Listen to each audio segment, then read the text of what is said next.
Somewhere right here, there is a literal treasure. And when I was 5, it was my dream to become a professional treasure hunter, which is why today I'm testing my skills and taking the official treasure hunter test. What I'm looking for is called a geocache, a treasure that any random stranger can hide and anybody can look for. Using the coordinates attached to the geocache, I'm able to look for them. And to be able to get my dream of a treasure hunter license, I'm gonna need to find 10 of the 12 on our list in the next 24 hours. They could be any size, shape, container. I don't know what they're gonna be. Our first treasure is a golden rock. Not only do some actually contain little treasures, but they also contain a log, which I'll have to sign for each treasure to mark that I found it. We have 11 treasures left to find in the next 24 hours. Our last destination is the hardest of all, and it's over 500 miles away. We have a lot of distance to cover. As the challenge goes on, the geocaches are going to become more and more difficult and treacherous to find, with the final one being as difficult as they get. Oh, and I almost forgot to mention, each treasure comes with a hint. However, I'm only going to be able to use 3 hints throughout the entire day, so I have to make them count. So we were officially on our way to the second of the 12 treasures. We made it to the next location. It's just up over this hill, and it's also right next to the world's largest knife store. And the next treasure was located at this old Dodge. All there is now to do is look. Taking a good look at this old Dodge. Made in Nevada. Oh nope, that says Indiana. I'm just blind. Now it's probably a good time for me to mention, if I can't find a treasure within 1 hour of being at the location, it counts as a missed treasure. And if I miss more than 2 of the 12 treasures, I get less than 80% of my test, which means I don't pass. Everyone is staring at me. Like, I need to find this thing and get out of here. Did I find it? Oh baby, I think I just found it. Boom. There's the log. I put my name on the little logbook. There we go. Then I got kind of curious and wasted some time in the world's biggest knife store.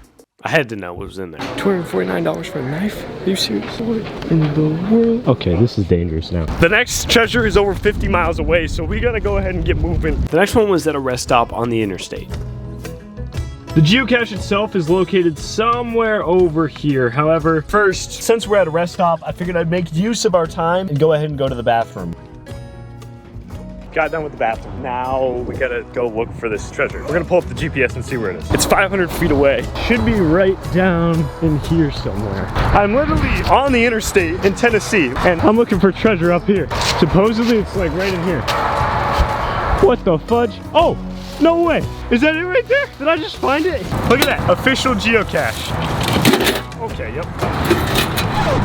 Oh no. Are you serious? The log is in this tube with 2 locks and there's a bunch of keys. That means I gotta try all these keys on both of these locks. Are you serious? All right, not that one. Nope, nope, nope, nope. Come on. Yes, okay, we got one. Is it the last one on the ring? No, is it the same key? Oh, maybe it was the same key. Aha, let's go. All right, boom. Logbook.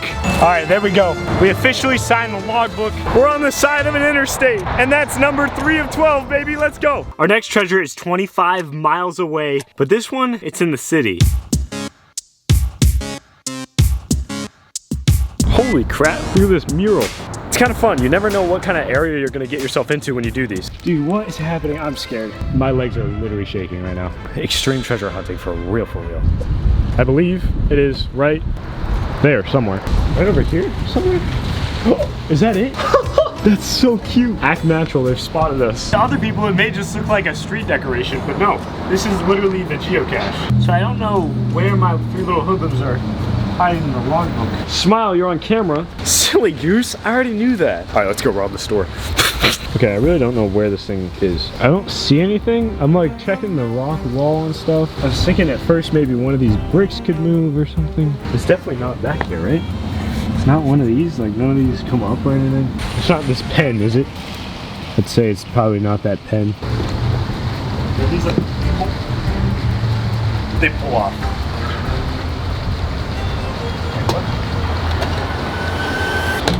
Oh!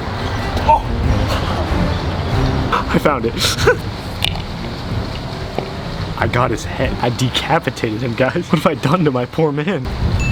Wave goodbye to our little friends. And we're on to cache number 5. Let's go. Next up, we're headed to yet another rest stop 20 miles away where we're gonna find a level 3 cache. It's getting difficult.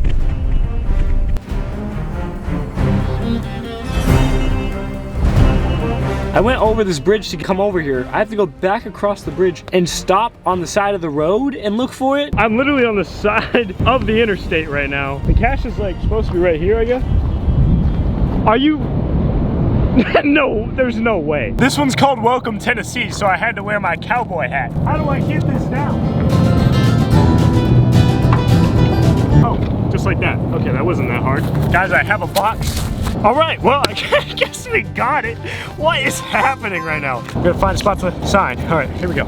There we go. My signature's right there. We got a rock. Fall is my favorite F word. I'm taking that. That is amazing. We gotta get on to treasure number 6. Let's get the heck out of here. I don't know if that's gonna stay. We're gonna hope it's gonna stay. And we're out of here. This one is a whole 2 hours and 8 minutes away. So by the time we get there, it's gonna be completely dark. And now it's gonna get real tricky to start to find these caches. I'm stuck in traffic. I don't have time for this. Let's go. I got treasure to find, baby. You guys are making me lose my treasure chest on looking test thing. Your boy was getting a wee bit hungry and tired and needs to go to the bathroom. So naturally, stops at the rest stop. We're gonna check all those things off the list right now.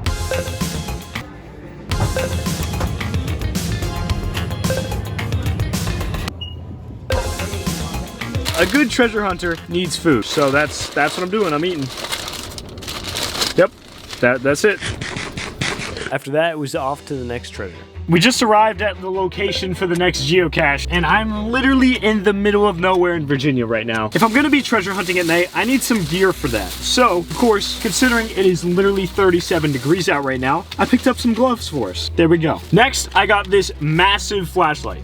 It's literally the brightest flashlight I have ever seen in my life. Our last tool that we have is this wonderful headlamp. However, with this one, there's a twist. There's actually a tool we need to find in order to get the geocache from where it is. No way, is it on this? 17 feet away, plus or minus 15 feet. That means it's probably on this telephone pole. Authorized personnel only. Danger, high voltage above, keep off. Death or serious injury can occur. That makes me feel just absolutely fantastic about being here right now. I'm wondering if it's not even on this light pole. You know what, on the map, that little point next to me is the pole. So I'm wondering if maybe it's a little further this way. The name of this cache is Riverwood, and there's a Riverwood sign. So maybe it's like over here or like behind the sign. Now that I'm thinking about this, a tool doesn't mean it's a big tool to get something out of the air. A tool just means it's getting something out of something. So it could be a super small tool that you need to get into like one of these. Do not remove.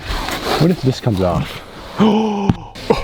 I went, what if this comes off? It does. Do you think it's in this? I see it. It is at the bottom of this. And I see why you need a tool now. The tool that they're using to get this thing is probably like a magnet on a stick. I really don't know if you can see all the way down in there or not, but it is at the bottom of that pipe. After looking for the tool for a little while, it was nowhere to be found. And apparently I figured out the tool no longer exists. So this one counts as a find, even though I technically did not sign the logbook. Next up, we're driving 26 miles to our next cache, which is gonna be 40 minutes away. We're at the next location. I'm in a parking spot that I shouldn't be parking in, but now I need to start looking in the middle of absolutely nowhere. It literally, the name of this is Parks Rock. I'm just in a gravel parking lot. Like, what do you mean Parks Rock? What does this mean? Is it literally just gonna be a rock in the middle of nowhere? This seems like a pure luck thing. I guess let's try and make it happen. To make things even better, if I wanted a hint, there isn't one. Maybe like along the fence post or something? Like, I don't even know where to begin to look. Oh, no, dang it, that's just a can. It's a truly can.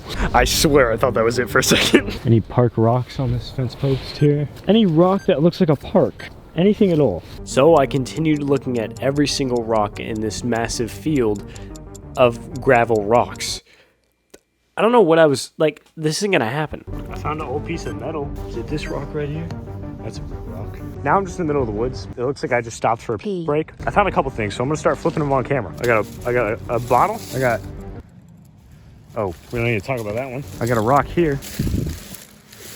Someone tells me that crater of a rock probably is not it. Despite having no luck yet, I was not going to let a fake rock stand between me and finding all my geocaches for the day. There was no way that I was going to fail. Well, we're out of time. Unfortunately, that's our first failed cache of the day. However, we can still get 11 out of 12, and that's more than we need anyway, so we're all set. Our next location is 46 miles away, which is 51 minutes of driving, so we gotta get going. It's gonna be a late night for your boy. Your boy had to get gas. You know, with it being over 500 miles of total traveling, that's pretty much a full tank for me. If you savor every saucy bite of your McRib like it's your last, you've properly prepared for the McRib Farewell Tour. Ends November 20th. Well, I gotta go right now. Anyway, our next cache was located at a gravestone. 2 minutes away from our next cache. All right, it is 80 feet that direction, so we're gonna get the headlamp on. Wow, this is literally in the middle of nowhere. This is like the definition of the middle of nowhere. Look at this. That's the grave right there. I think we're going down to there. Look at this. I'm in the middle of nowhere. There's like weird warehouse noises coming from over the trees over there. I think it's on the inside of this rock wall. Supposedly there's a geocache. My immediate thought is that it's probably in the walls here somewhere. There's a bunch of just random holes in the wall. I feel like it could be right here under the camera, to be totally real with you. Oh, are you serious? I'm blind as heck. It's literally in the corner. We found geocache number 8. Everything in here is soaking wet. It's soaked. It's literally soaked. There we go. Right in the corner. We're making progress, folks. I gotta get comfortable because we have a 1.5 hour drive to our hotel to end off the night with. And then tomorrow morning, we're getting up and we're going straight into a difficulty 4 geocache. Days in, I need you to have an open hotel room. Do you guys have any open rooms left? Awesome. Your boy got a room. We're good to go for tomorrow, and the adventure is gonna continue, where we're gonna find 4 of the hardest geocaches yet. We've been going at this for 13 hours now. And say hello to our hotel room for the night. It's 2 a.m. and I'm gonna wish you good night. Oh, there's 2 lights. That was awkward. There we go. Oh.